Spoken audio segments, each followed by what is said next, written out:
What's going on, guys? Welcome back to Forever Flame Racing Reviews. Today we're discussing the 109th running of the Indianapolis 500. I just want to say, great race, absolutely insane with the rain and everything. And now we're just gonna, talk about the race. And the winner is Alex Palou.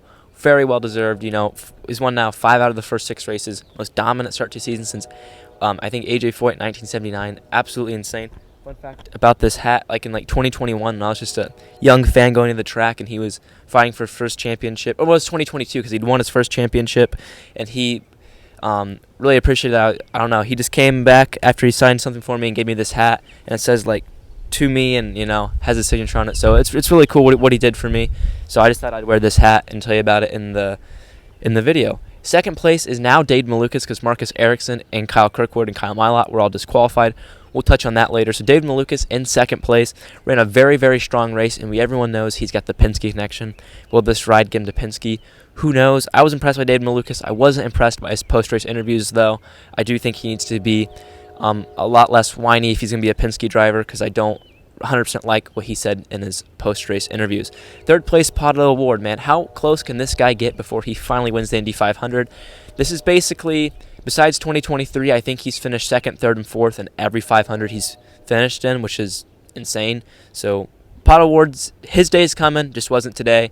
He led 2 laps today, just really never got in the race. I think the laps he led were that first restart where Schwartzman had the lead. I think there's only 2 laps he led. So he doesn't have the car, but still third place. Felix Rosenqvist led 0 laps, 4th place. Very good day. It was originally 5th because of Marcus Ericsson. It's now 4th. Felix Rosenqvist, a quiet 4th place day. He was never in contention to win, but he was there to get the place. And who knows, maybe his check will be over $1 million tonight. Santino Ferrucci, 5th place. This guy has started the Indianapolis 500 ever since 2019, so this was his 7th start, 7th top 10. If Santino Ferrucci keeps getting the top 10, his day will come. Christian Rasmussen might be the driver of the day. He even had a spin in the race and still managed P6. Those Ed Carpenter cars were very good. Christian Rasmussen made the best of a good car. Christian Lundgaard, a very quiet 7th.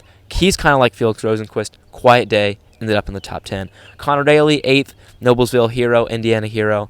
I thought he was going to win it for a second, but he just ran his car too hard, I think, and blistered his tires and really didn't set himself up well for the end. But his car was good, and I think Connor Daly's day could come very soon if he keeps driving like that. Just needs to have the patience, I think. Takuma Sato led the most laps with 51. For a second, I thought Takuma Sato was going to dominate the race. Those first 80 laps were really his. And then he overshot his pit box, and he never got back in it with a 9th place finish, and that was actually an 11th place finish before the disqualifications. Elio Castroneves, at 50 years old, rounds out your top 10. It was his Elio's last 500. It very well could be, but not bad seeing the 4-time champ in the top 10. Devlin DiFrancesco and Louis Foster were 11th and 12th. They were the 2 cars that stayed ahead of the leaders at the end. There's some controversy behind that, but what actually I think they did was correct because they weren't a lap down and they were trying to stay in the lead lap just in case if a caution came out, because then they could circle back to the back of the field, and those are the only 12th place was the only cars that stayed on the lead lap, which is crazy to me. But 3 cars that got disqualified were on the lead lap. They just got disqualified. So basically your top 12 is the only cars in the lead lap. Insane. But if they were a lap down, I would say you got to get out of the way. But since they weren't a lap down, I actually don't mind what they were doing. And it really helped Alex Palou get his win because he was able to coast off lap traffic. That's how he lost the race in 2021. So he lost it that way, and then he came back and won it that way. So very impressive. Nolan Siegel would have finished in the lead lap, but he had the crash in lap 200 where he just lost it in turn 2. So 13th for Nolan Siegel. Colin Herta, the only Andretti car not to get disqualified, in 14th. He had that crash in qualifying and really never recovered his month of May. Ran a quiet 14th and really did nothing all month of May. Ed Carpenter looked like he had top 5 pace at some points in this race, but just ended up a lap down. Not really too sure what happened to Ed. He kind of just fell off a cliff. Will Power, the highest finishing Penske car, in 16th. Disappointing month for Penske. Obviously, we know their qualifying scandals. Will Power sent to the back for modifying the rear attenuator. Started 33rd, ended up 16th. Roughly made it halfway through the field. Not a bad day for Will Power. Graham Rahal, 17th. He was running so slow out there. There was a restart where he was a whole 30 miles off the pace, and I even told my dad, I was like, if he doesn't pick it up, he's going to cause a big wreck. Luckily, he didn't. I really don't know how he did. Graham Rahal was pitiful out there yesterday. Marcus Armstrong was struggling towards the end of the race. At times, looked like he was going to crash. I saw his car really twitch at times. He was never crashed, finished it 2 laps down in 18th. pretty disappointing month of May for Marcus Armstrong because he looked like he had pace before he had his crash in the practice before qualifying. Jack Harvey in 19th, just on the wrong strategy. He led 3 laps off because he was off strategy, but ended up being the wrong strategy and finished 2 laps down. Scott Dixon, we know his brakes caught fire before the race started, and his day was pretty much over before it got started. Finished 3 laps down, P20 for Scott Dixon. Disappointing day. Will his second one ever come? I don't know at this point. Ryan Hunter-Reay led the second most laps at 48, and probably is the guy that should have won the Indy 500 if I'm being honest, but his car, or he, stalled it in the pits, and his car, you got to have one. His car burnt down in carb day. You can't have a car. I mean, that was the Dreyer Reinbold's pit stop car that was out there yesterday. First time he'd ran that all month of May because his car burnt down in carb day. Goes out there, leads 48 laps, and could have won the Indy 500.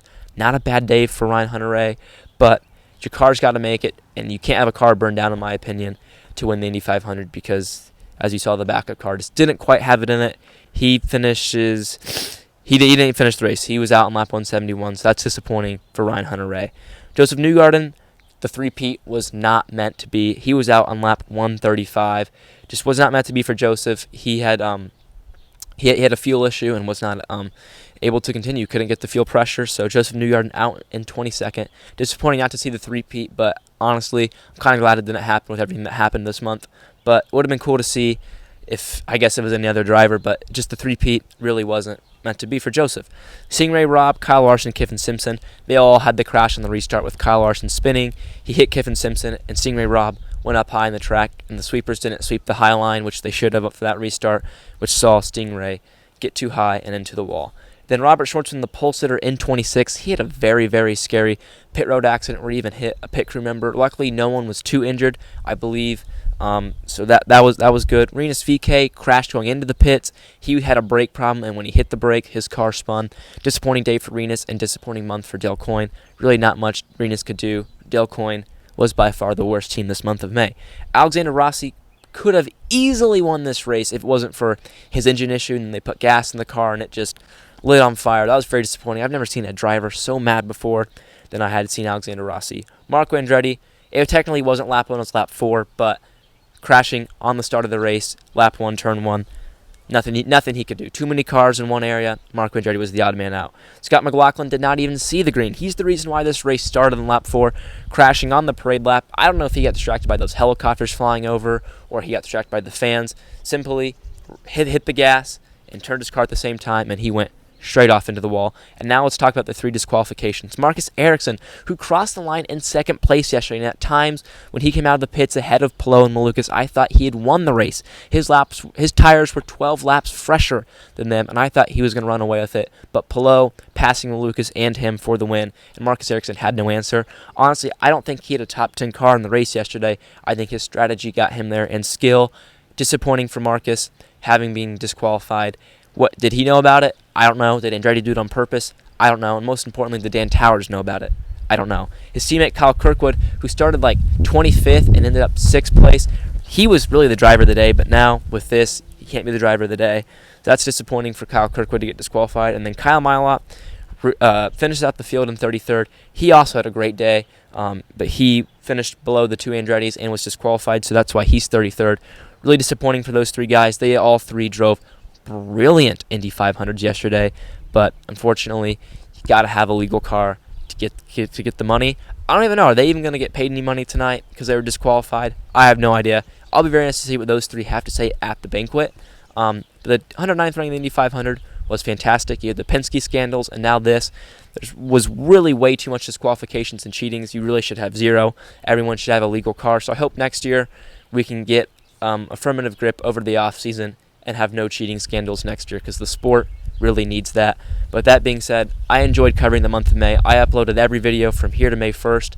Obviously, today is really the last day covering the Indy 500. I'll have 2 more videos this month, a Detroit preview and a Detroit review. So stay tuned for those 2 videos. And it's crazy the month of May is over, but it is. And with that being said, see ya.